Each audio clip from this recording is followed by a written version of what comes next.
I've been spending a lot of time with Malcolm Paul.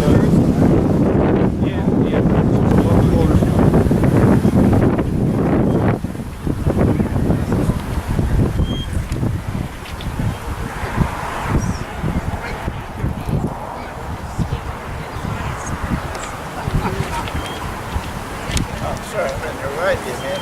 1970s, Christchurch was desperate for coal. The only coal was coming from the west coast by boat around to Littleton and from Newcastle in Australia. And because of that, it was very expensive. And then they discovered in the Melbourne Hills some coal. And they said, right, we need it urgently. So that was the reason they built the railway.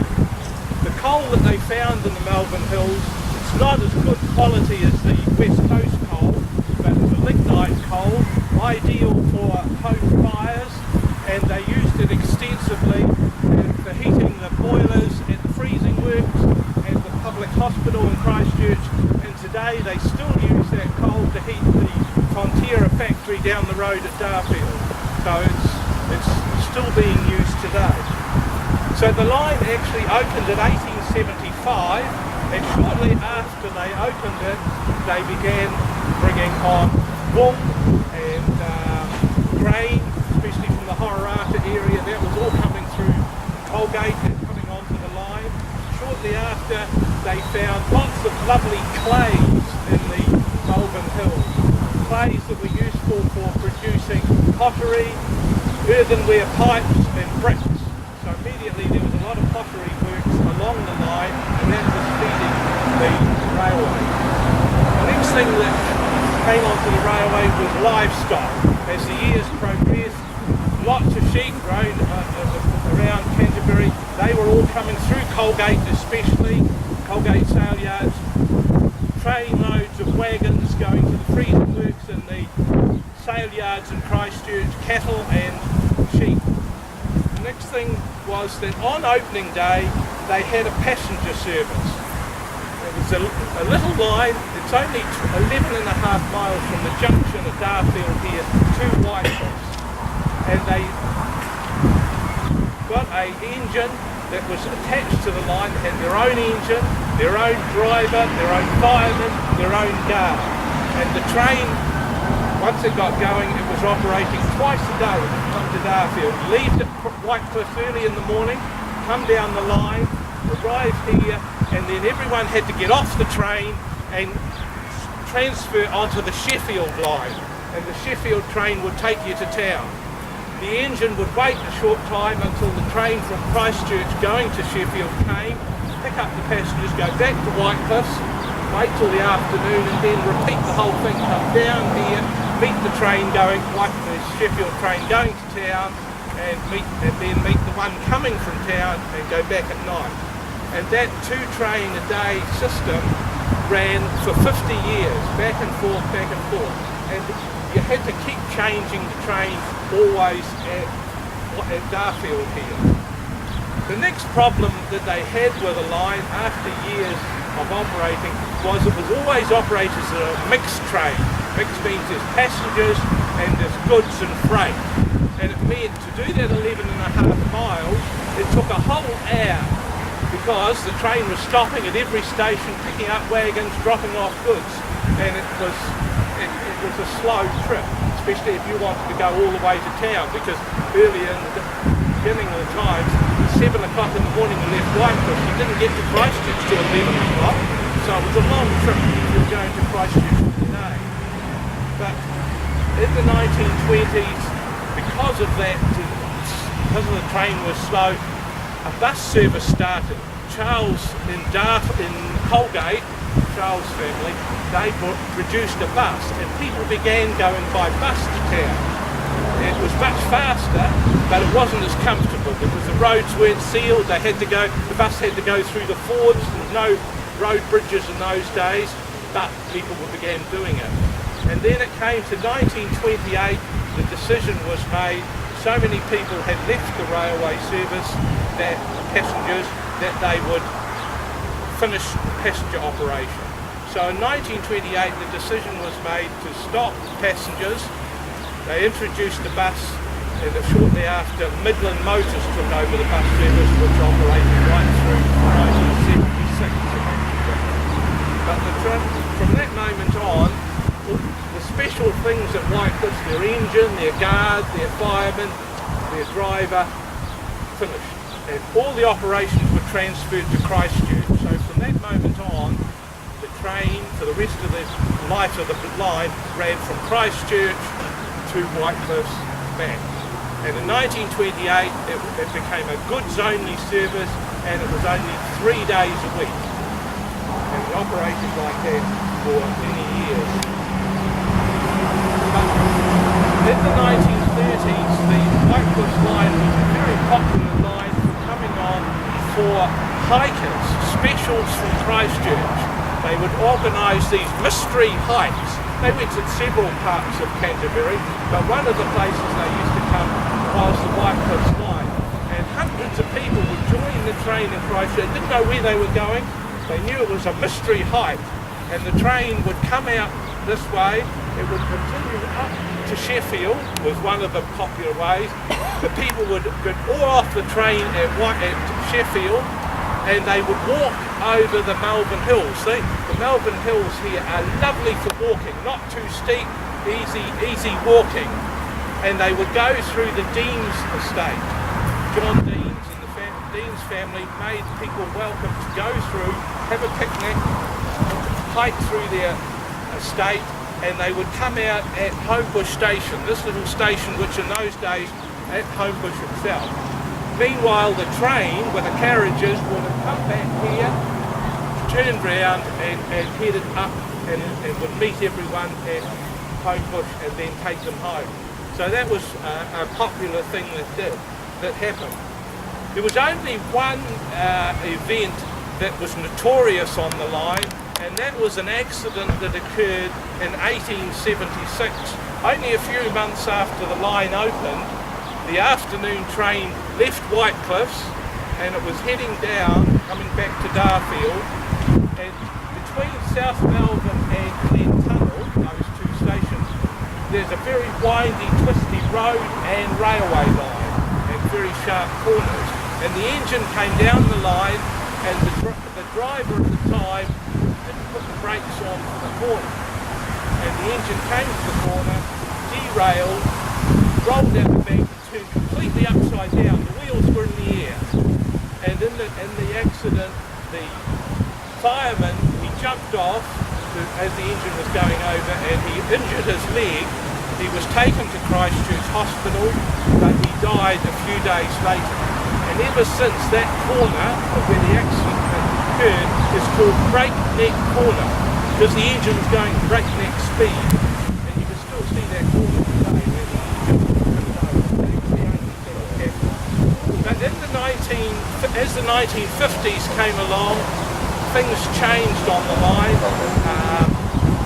The roads had improved, lorries had come onto the road, and there was the availability of a lorry going to a farm, picking the livestock up and taking it straight to the freezing booths. It meant that literally most farmers abandoned the railway in the late 50s. So the tonnage went down. The railway department said, we want to get rid of branch lines, so they weren't maintaining the line. And at the last stage of the line operating, there was really only two big companies that were putting on the line. And one of them was coal mines. The Bush Gully, near coal mines.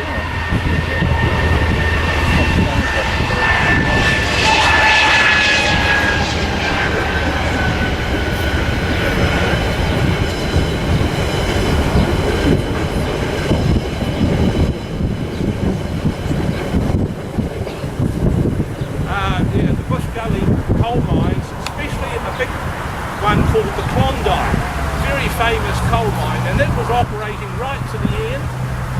Every week there was wagon loads of coal going out, and the other operator up the line was the Glen Tunnel Pottery Works, which were feeding the line with earthenware pipes, and they were going all over Canterbury.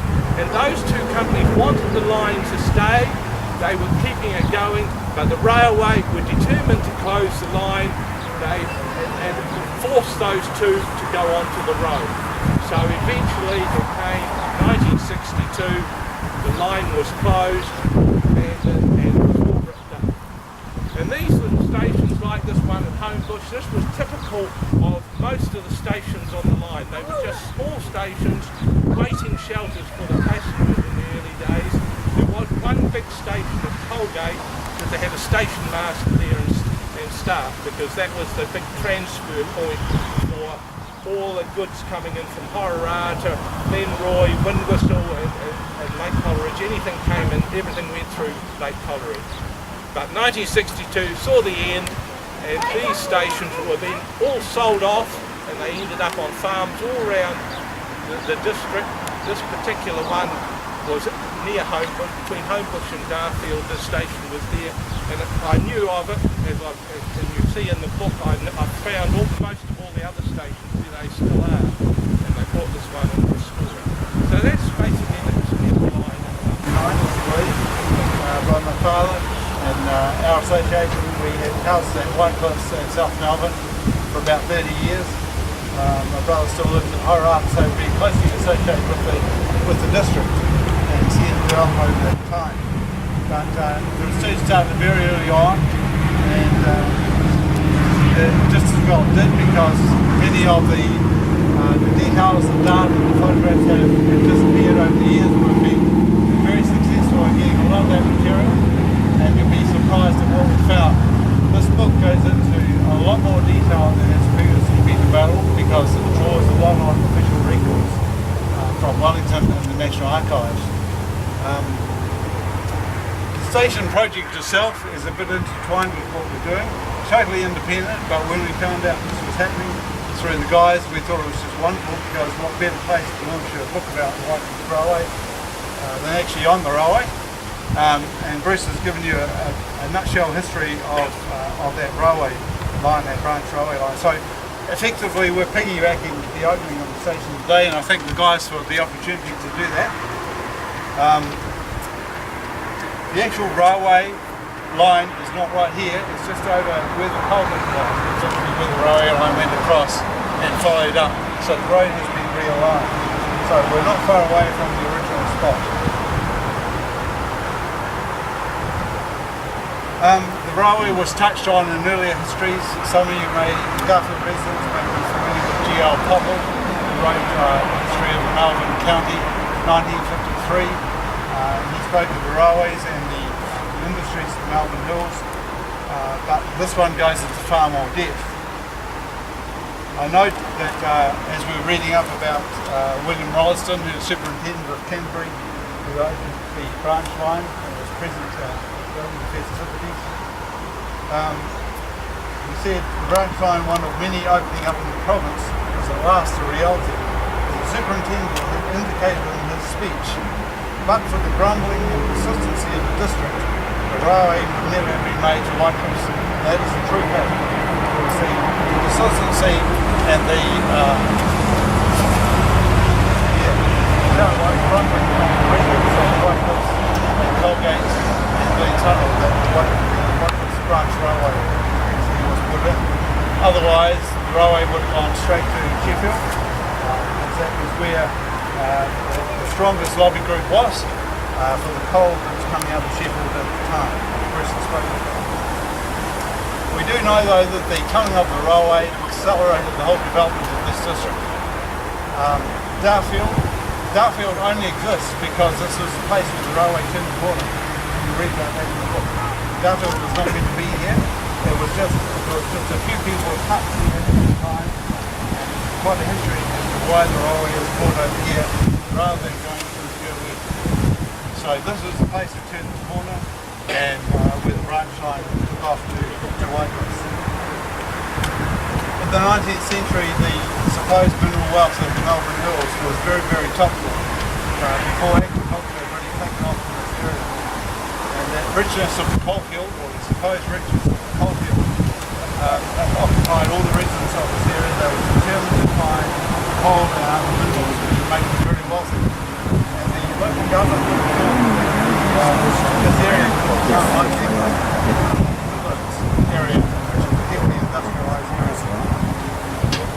You have to buy the book to find out whether that dream was fulfilled, but it wasn't. Now, there's been some very prominent Cantabrians and politicians associated with the railway over the course. Names such as John Dean, William Rawson, Sir Julius Vogel, Minister of Public Works, Sir Julius von Haast, obviously we all know about him, Jerningham Wakefield, son of Frederick Gibbon Wakefield, Michael Brown Hart, Mayor of Christchurch, William Wilson and many others. And you know, in those days the debates raged fiercely. And I'm bound to say they still do. Nothing has changed. I should add that this first book is a companion series. It's the second book, which is about 3 weeks away. This book is about the railways. The second book is about the industries that followed the railways, the industries of the Melbourne Port, is its title. So the books stand alone. You don't have to buy both of them, but hopefully you will. They do stand alone and they are separate stories, but they in conjunction with one name. The second book talks about the interest in mineral or mineral wealth, and it has some very interesting facts that very few people would know about, going right back to the 1850s, 1860s. The gold rush that took place on here, and the hunt for diamonds, amongst other minerals. So many local folk, sadly many who have passed on, have given me and my brother lots of assistance with this project, provided lots of data, photographs, information, anecdotal stories, and we're very thankful for that. And it's very appropriate that the person who's going to open the station, Mrs. Alice Abrams, her and her late husband, Garth Abrams, were very instrumental in this whole project and encouraged us a lot in earlier years. So I think that's very appropriate that she's doing that. So the book will be available at the recreation grounds after the opening. You can make your way over there. We've got books in the car over there. They will be for sale there. I'd love for you to buy one, but if you miss out today, I do have a website and people are ordering it. It's pre-sold, everything is just about on the web. But anyway, we've got something here today for you. So this is the book, and I'm very pleased that, to launch it today. Our main intention was to simply have this history completed and available to future generations. Very pleased with that. The cover illustration, I'm also very pleased to say that the artist is here today. Mike Hoskins, who has drawn this wonderful drawing taken from one of the photographs in our collection. Classic scene of the railway station that way, much the same as this one, and the engine sitting there behind the So thank you very much for coming. I've probably gone over my 5 minutes, but I'll give you Wycliffe Railway. I'm alright, I've been standing in the station, I've got warm. I will be brief, and all these things, there's always a few people that have to be thanked. One surprising sort of fact that come out today was 175 years since they signed the Treaty of Waitangi. 35 years later the station was on its site. So they give you some idea of the age and the history attached to it. The first thing we've got to do is thank the Slattery family estate for the donation of the station. The leading donation we've got anywhere. Restoration of it. The other big donation was the wagon and the points lever. Points lever come from Russell Williams Museum in Darfield. Matthew Williams donated the wagon. The trains were organised by Peter Boyce and done by one of the rail preservation societies. That was our major one.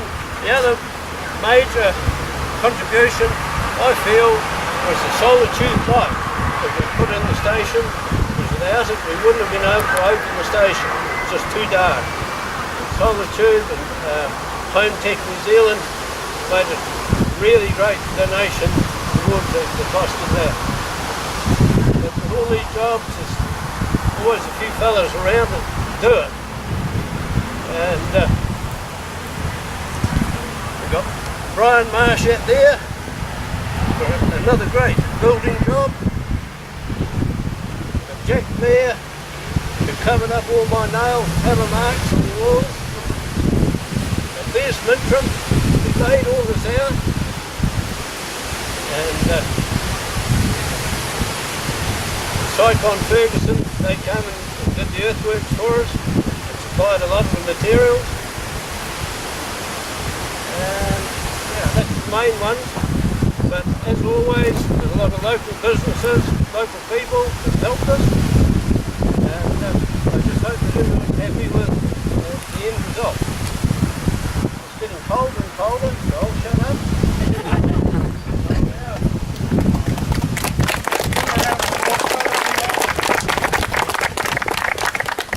Same route. There's a long association with this railway line. She lived in White for 13 years. Her husband worked on the line for a long time. And I think they couldn't get a more fitting person.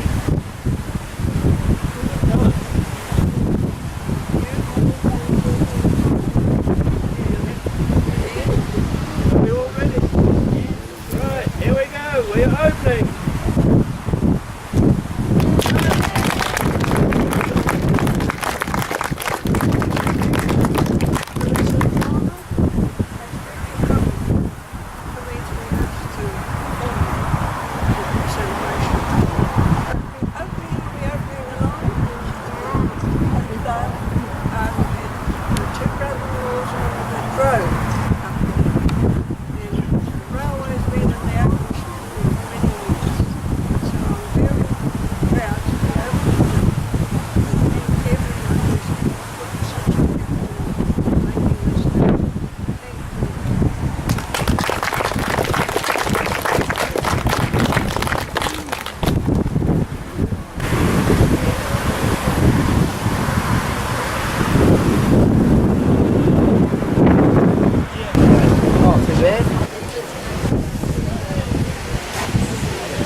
Station now, it's hard to believe it's the same station we showed us on that pole when we went and had a look.